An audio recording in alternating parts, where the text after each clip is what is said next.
তো আশা করি সবাই আছেন ভালো।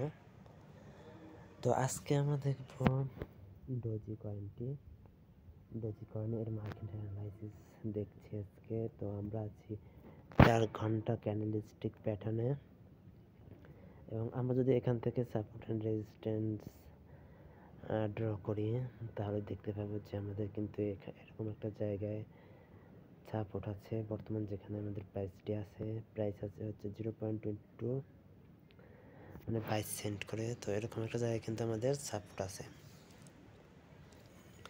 এবং আমরা দেখতে পাচ্ছি যে আমাদের আগেও কিন্তু কয়েকবার এখানে মার্কেট বাধা পেয়েছিল।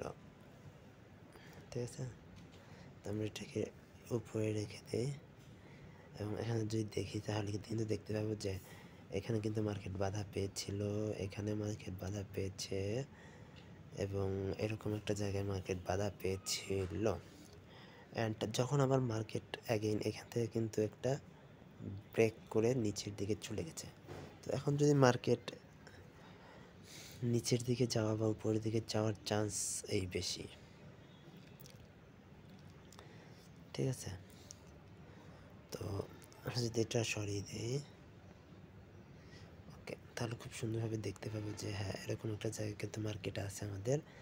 অ্যান্ড মার্কেটের দিকে লক্ষ্য করলে এখান থেকে কিন্তু মার্কেট নিচে যাওয়ারই সম্ভাবনা বেশি। নিচে যাওয়ার সম্ভাবনা বেশি কেন?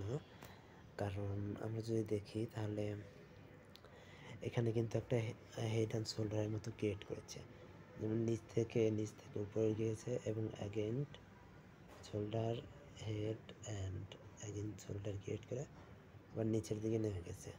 তো মার্কেট এখন কিন্তু এখান থেকে নিচের দিকে যেতে পারে। আশা করি বুঝতে পারছেন সকলেই। ধন্যবাদ।